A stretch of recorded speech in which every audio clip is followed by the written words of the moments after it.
ठाणे जिल्ह्यातील ग्रामीण भागातील नागरिकांना विविध शासकीय योजनांचा लाभ घेण्यापासून जन्म मृत्यूची, विवाह नोंदणी असे महत्त्वाचे दाखले घेण्यासाठी शासकीय कार्यालयांमध्ये पायपीट करावी लागत होती. यासाठी अनेकदा रांगा लावण्याबरोबरच पैसा तसंच वेळही खर्ची पडत होता. त्यामुळे ठाणे जिल्हा परिषदेनं आदर्श आपले सरकार केंद्र उपक्रमातून घरपोच दाखल्यांची सुविधा दिली असून प्रायोगिक तत्वावर सुरू करण्यात आलेल्या या उपक्रमातून ग्रामीण भागातील 302 नागरिकांना घरपोच सेवा देण्यात आली आहे. ठाणे जिल्ह्यात कल्याण, भिवंडी, मुरबाड, शहापूर आणि अंबरनाथ असे 5 तालुके आहेत.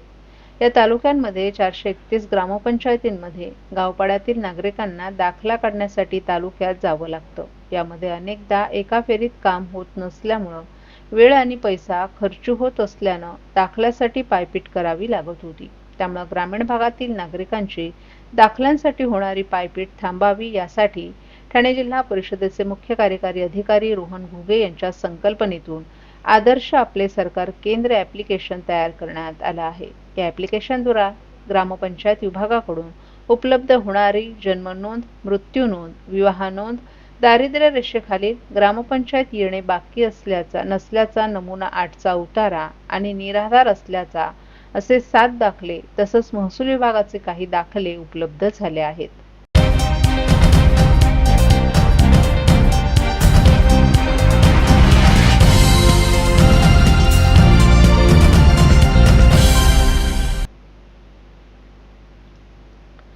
स्वराज्य संस्थापक राजश्री शिवछत्रपती यांचं आराध्य दैवत असलेल्या आदिशक्ती आई तुळजाभवानीचं दर्शन ठाणे शहरात होणार आहे. ठाणे शहरातील गणेशवाडी पाचपाखाडी येथे तुळजाभवानी देवीचं मंदिर साकारण्यात आलं असून राज्यभरातील भाविक या ठिकाणी दर्शनासाठी येत आहेत.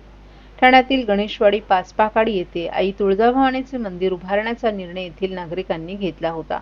मात्र कालांतरानं मंदिराचं काम रखडलं. त्यावेळी डॉक्टर जितेंद्र आव्हाड यांनी पुढाकार घेताना मंदिराचं बांधकाम पूर्ण केलं. काळ्या पाषाणातून हे मंदिर साकारलं जावं, या मंदिरात आल्यानंतर तुळजापूरच्या मंदिराचा अलवार स्पर्श जाणवावा अशी इच्छा डॉक्टर जितेंद्र आव्हाड यांची होती. याच इच्छेतून थेट तामिळनाडूचे सेलम आणि आंध्र प्रदेशातील विजयवाडा येथील दगडखाणीतून कृष्णशिळा शिवशंकराचं स्थान असलेल्या कर्नाटकातील मुरुडेश्वर येथे आणण्यात आल्या. असेंट क्रिएटिव्हचे संदीप लोट यांच्या सल्ल्यानुसार वास्तुविशारद संजय बोबडे यांच्या मार्गदर्शनाखाली दानश्री शिल्पकला केंद्राचे मंजुनाथ देवाडिगा यांनी या कृष्णशिळांना आकार देण्यास सुरुवात केली. शिखर कळस, नवग्रह, दगडी स्तंभ, आकर्षक कलाकुसर, हत्ती अशी विविध शिल्प या ठिकाणी साकारण्यात आली आहेत. 2000 टन काळ्या पाषाणांचा वापर करून 33 फुटांचा कलश आणि त्यासमोर नवग्रह, प्रवेश कलश, 26 स्तंभ, 20 गजमुखांची आरास, मंदिरासमोर हवनकुंड, 108 दिव्यांची दीपमाळ आदींनी सुसज्ज असं मंदिर येथे साकारण्यात आलं आहे. लोप पावत असलेल्या हेमाडपंथी शैलीला पुनर्जीवित करताना पाषाणाव्यतिरिक्त कोणत्याही अन्य साधनांचा वापर टाळण्यात आलाय.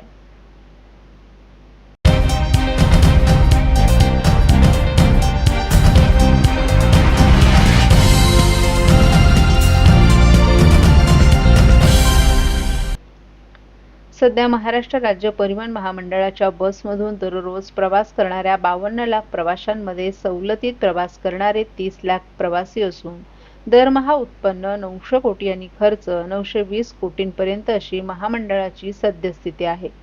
सरकारकडून सवलतीपोटी मिळणारी रक्कम वेळेत मिळत नसल्यानं दरमहा कर्मचाऱ्यांच्या वेतनासाठी महामंडळाला जुळवाजुळव करावी लागते असं वरिष्ठ अधिकाऱ्यांनी सांगितले. राज्य परिवहन महामंडळाच्या ताफ्यात सध्या 14,000 बसगाड्या असून दररोज 400हून अधिक मध्यम लांब पल्ल्याच्या मार्गांवरून त्या धावत आहेत. दरमहा 15 ते 16 कोटी प्रवासी बसगाड्यांमधून प्रवास करतात. यामध्ये सवलतीत प्रवास करणाऱ्या विशेषतः लाडक्या बहिणींची संख्या 5 कोटी, ज्येष्ठ नागरिकांची संख्या 2 कोटींपर्यंत आहे. सवलतीत प्रवास करणाऱ्या अन्य प्रवाशांची संख्या देखील 2 कोटींपर्यंत आहे. सवलतीच्या योजनांमुळे लालपरी अडचणीत येऊ नये म्हणून ती रक्कम सरकारकडून आर्थिक वर्षाच्या सुरुवातीलाच मिळावी असा निर्णय झालाय. परंतु त्यानुसार अंमलबजावणी होत नसल्यानं दरमहा कर्मचाऱ्यांचं वेतन, डिझेलचा खर्च भागावा म्हणून महामंडळ सवलतीच्या रकमेची सरकारकडे मागणी करते. त्यासाठी विलंब होत असल्यानं सध्या महामंडळासमोरील अडचणी वाढत असल्याचंही सूत्रांनी सांगितलं. परिवहन महामंडळाच्या बसगाड्यांमधून प्रवास करणाऱ्या महिला, शालेय विद्यार्थिनी, ज्येष्ठ नागरिक अशा 31 घटकांना तिकीट दरात सवलत दिली जाते. दरवर्षी सवलतीपोटी सरकारकडून महामंडळाला मिळणाऱ्या 1,500 कोटींच्या रकमेत लाडक्या बहिणी आणि लाडक्या आजी आजोबांमुळे आणखीन 1,500 कोटींची वाढ झाली आहे. आता सरकारला दरवर्षी महामंडळाला सवलतीच्या योजनांपोटी सुमारे 3,000 कोटी रुपये द्यावे लागतात.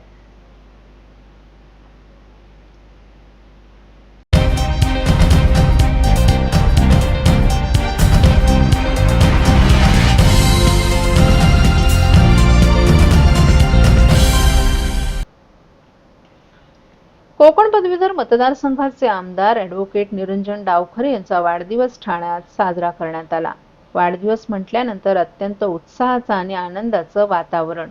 अशातच प्रत्येक जण आपला वाढदिवस आपल्या मित्रपरिवार, आप्तेष्टांसह आशीर्वाद घेत साजरा करतात. मात्र कोकण पदवीधर मतदारसंघाचे आमदार निरंजन डावखरे यांनी आपला वाढदिवस शैक्षणिक, सामाजिक असा संदेश देत साजरा केला. वाढदिवसाच्या दिवशी पुष्पगुच्छ रूपी भेट न स्वीकारता थेट वह्यांची भेट स्वीकारत आपला वाढदिवस त्यांनी साजरा केला. राजकीय क्षेत्रातील अनेक मान्यवरांची देखील या ठिकाणी उपस्थिती होती. पोलीस दलातील कर्मचाऱ्यांनी, निवृत्त कर्मचाऱ्यांनी, वरिष्ठ निरीक्षकांनी आपल्या कुटुंबियांसमवेत या ठिकाणी उपस्थित राहून त्यांना वाढदिवसाच्या शुभेच्छा दिल्या. संकलित करण्यात आलेल्या वह्या गरजू विद्यार्थ्यांना दिल्या जाणार आहेत. अशा प्रकारे सामाजिक आणि शैक्षणिक संदेश देत कोकण पदवीधर मतदारसंघाचे आमदार ॲडव्होकेट निरंजन डावखरे यांनी आपला वाढदिवस साजरा केला.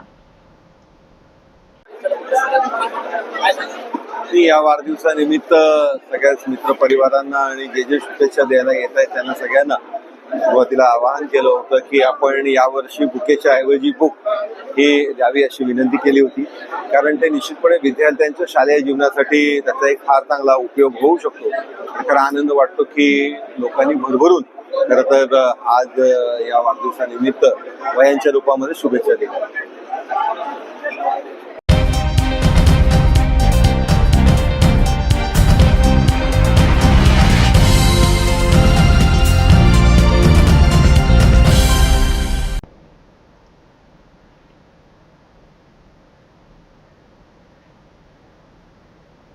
माजी खासदार तथा भाजपचे नेते डॉक्टर संजू नाईक यांचा वाढदिवस ठाण्यातील साईबाबा मंदिर हॉलमध्ये मोठ्या उत्साहात आणि भक्तिमय वातावरणात साजरा करण्यात आला. सुरुवातीला माजी खासदार डॉक्टर संजू नाईक यांनी आपल्या वाढदिवसानिमित्त वर्तकनगर येथील साईबाबांचं यथोचित दर्शन घेतलं. दर्शन घेतल्यानंतर तिथे पुजाऱ्यांनी त्यांचा एकत्रित मानसन्मान केला. त्यानंतर साईबाबा मंदिरात सुरू असलेल्या होमाला बसून त्यांनी पूजा अर्चा केली. तसंच त्यानंतर त्याच बाजूला असलेल्या साईबाबा हॉलमध्ये कार्यकर्त्यांच्या भेटीगाठी घेत त्यांनी शुभेच्छा स्वीकारल्या.